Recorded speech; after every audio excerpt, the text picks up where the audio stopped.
মাস আমরা দেখেছিলাম এই রেশন বন্টন দুর্নীতি মামলার একেবারে শুরুতে বাকিবুর রহমান এবং তার আত্মীয় স্বজন, তার চালক, তারা কিভাবে এই মামলার সঙ্গে একেবারে গভীরভাবে জড়িয়ে পড়েছেন, এই দুর্নীতির সঙ্গে তারা কিভাবে জড়িত, ইডি বারবার তা সামনে এনেছে। আর এবার শঙ্কর আড্ড, তার পরিবারের কারা কারা এই ফরেক্স কোম্পানির সঙ্গে জড়িত, কতগুলো মোট কোম্পানির সংখ্যা, তার মধ্যে কতগুলো নামে কতগুলো বেনামে, কি দাবি করছি?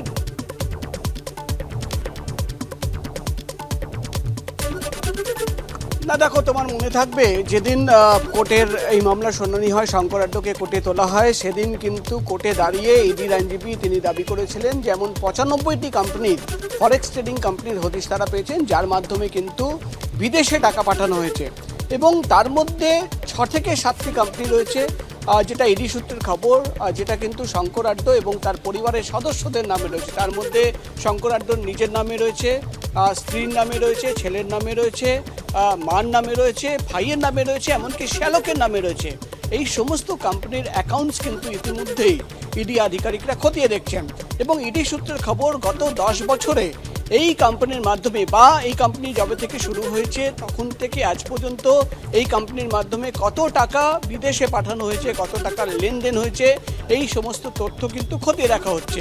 এবং আগামী দিনে তার জন্য যেটা ইডি সূত্রের খবর, পরিবারের সদস্যদের ইতিমধ্যেই কিন্তু তলব করার যে প্রক্রিয়া, সেই প্রক্রিয়া শুরু হয়েছে। মূলত পরিবারের সদস্যদের কাছ থেকে ইডি আধিকারিকরা জানতে চান যে এই কোম্পানিগুলো কন্ট্রোল কারা করত, অর্থাৎ মেয়ের নামে বা স্ত্রীর নামে বা মায়ের নামে যে কোম্পানিগুলো রয়েছে তার উপরে কি শঙ্কর আড্ডর নিজের কন্ট্রোল ছিল, নাকি তারা নিজের কোম্পানি নিজেরাই চালাতেন। প্রাথমিকভাবে ইডি সূত্রের খবর যে তারা কিন্তু এমন তথ্য পেয়েছেন এবং সাক্ষীদের বয়ান রয়েছে যারা কিন্তু এটা জানিয়ে গেছে যে শঙ্কর আড্ডই কিন্তু পুরোটা কন্ট্রোল করতেন। এটাতে কতটা সত্যতা রয়েছে, এবং তাই জন্য এই সমস্ত কোম্পানি লিখিতভাবে যে রিপোর্ট কোর্টে জমা দেওয়া হয়েছে, গতকাল ইডি কোর্টে জমা দেওয়া হয়েছে, সেখানে কিন্তু এই রিপোর্টে এই কোম্পানির উল্লেখ রয়েছে। এবং তোমাকে বলে দিই যে দাবি ইডি তরফে করা হচ্ছে যে 20,000 কোটি টাকা পাঠানো হয়েছে বিদেশে, তার মধ্যে 9 থেকে 10,000 কোটি টাকা রেশন বন্টন দুর্নীতির টাকা। এখানেই কিন্তু ইডি আধিকারিকরা একদিকে যেমন শঙ্কর আড্ডকে প্রশ্ন করা হচ্ছে যে তার কি ইনভলভমেন্ট।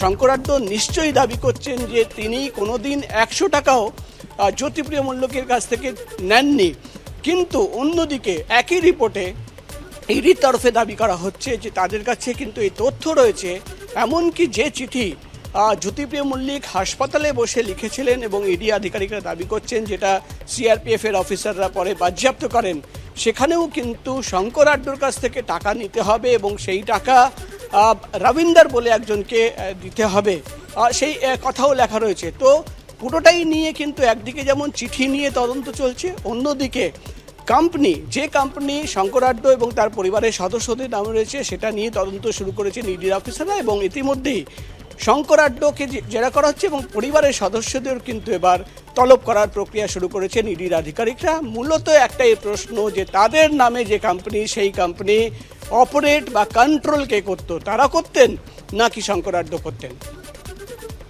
প্রকাশ, ধন্যবাদ। ইতিমধ্যেই রেশন দুর্নীতির তদন্তে একদিকে বাকিবুর রহমান গ্রেফতার হয়েছেন রাজ্যের বর্তমান বনমন্ত্রী তথা প্রাক্তন খাদ্যমন্ত্রী জ্যোতিপ্রিয় মল্লিক। একের পর এক এজেন্টের নাম উঠে এসেছে এবং তার পাশাপাশি এবার সামনে আসছে শঙ্কর আড্ডর নাম, সামনে আসছে শেখ শাহজাহানের নাম। শেখ শাহজাহানের বাড়িতে তল্লাশিতে গিয়ে ইডি বাধাপ্রাপ্ত হয়, মারধর করা হয় এবং শেখ শাহজাহান ঘটনা ঘটে যাওয়ার পর 5 দিন পরও এখনো পলাতক, এখনো পুলিশ তার হদিশ পায়নি। অন্যদিকে শঙ্কর আড্ড এবার কিন্তু শুধু তিনি নন, তার পরিবারের বেশ কয়েকজন এবার রাডারে, তাদেরকে জিজ্ঞাসাবাদের জন্য ইডি ডেকে পাঠিয়েছে।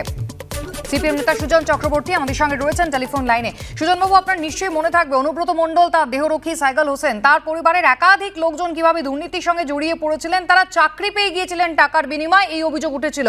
আর এবার এই শঙ্কর আড্ড, সেই শঙ্কর আড্ডর পরিবারের একাধিক জনের নামে এই ফরেক্স কোম্পানি তৈরি হয়েছিল। ইডি দাবি করছে 95টা মোট ফরেক্স কোম্পানি, যার মধ্যে 6টা নামে, বাকিগুলো হয়তো ভুয়ো, এবং জিজ্ঞাসাবাদের জন্য এবার পরিবারের বাকিদেরকে ডেকে পাঠিয়েছে। মুখ্যমন্ত্রীর কথাটাকে স্মরণ করুন। মুখ্যমন্ত্রী কালকে আরেকবার বলেছেন সব চোর চোর না। মুখ্যমন্ত্রী কালকে আরেকবার বলেছেন সব চোর চোর না। আমি বলতে পারি সব সততা সৎ না। মুখ্যমন্ত্রী নিজে পারলে বুঝুন সব সততা সৎ না। সততাকে অসততার জায়গায় দাঁড় করিয়ে দিচ্ছেন বা অসততাকে সততার জায়গায় দাঁড় করিয়ে দিচ্ছেন। চোরেদের সাধু বানাচ্ছেন মুখ্যমন্ত্রী। আপনি কেন শঙ্করাড্ডকে খুঁজছেন? শঙ্করাড্ড চোর, কিন্তু চোর না, ও সমাজসেবী। ও বাড়ির লোকেদের নামে, ওর নামে, তার নামে, তাদের তো কিছু সাহায্য করেছে, বাড়ির লোকদের তো সাহায্য করেছে, আর সেই টাকার ভাগ তো কালীঘাট পর্যন্ত দিয়েছে। আপনি কেন চোর বলছেন? সাইকেল অথবা তার উপরে অনুব্রত, আপনি কেন তাদের অপরাধী বলছেন? অনুব্রত বাংলার বাঘ, যেমন করে শাহজাহান, রয়্যাল বেঙ্গল টাইগার, কেন এদের আপনি চোর বলছেন? মুখ্যমন্ত্রী বলে দিয়েছেন সব চোর চোর না, ফলে যে চোরেরা টাকার ভাগ দেয় তারা সবাই সাধু এবং মুখ্যমন্ত্রীর বৃত্তে থাকেন অথবা মুখ্যমন্ত্রীর নেতা মন্ত্রীদের বৃত্তে থাকেন, এবং এরা মিলিয়ে বাংলা সর্বনাশ করছেন। এটা না বোঝার কোনো কারণ নেই, কোনো তদন্ত লাগে না, সমস্ত মানুষ এটা বোঝে, কিন্তু সেই মানুষের কথাকে মান্যতা দিতে রাজি না মুখ্যমন্ত্রী। বরং দিল্লি আরেকটু ভালো করে তদন্তটা করুক, কোর্টের নির্দেশে তদন্ত, এটা অন্য রাজ্যের মতো নয়। সব চোর চোর না, অতএব শঙ্করাড্ডরা টাকার ভাগ দেয়, তারা কিন্তু অপরাধী না, উবাচ মুখ্যমন্ত্রী।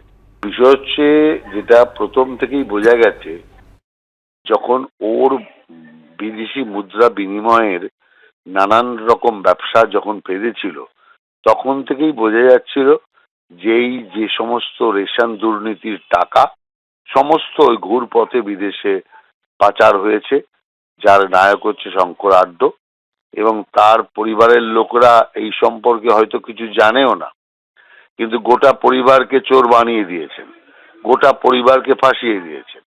অর্থাৎ এর থেকে বোঝা যায় যে তৃণমূল কংগ্রেসটা চোর আর এই জাতীয় লুটেরা তাদেরই পার্টি। অতএব সেই জন্য আমি মনে করি যে তৃণমূল কংগ্রেস আজকে বড় বড় কথা বলছে, বড় বড় নানা রকম ভাবে বিবৃতি দিচ্ছে, সোজা কথা যে যেখানে বিদেশে দেশের পয়সা, রাষ্ট্রের পয়সা পাচার হচ্ছে, সেই জাতীয় পার্টিতে যারা এই কাজ করছে তাদের বিরুদ্ধে কিন্তু এখনো পর্যন্ত কোনো ব্যবস্থা নেওয়া হয়নি। তার মানে চোরেদের শরণ দেওয়ার পার্টি হচ্ছে তৃণমূল কংগ্রেস। ধন্যবাদ।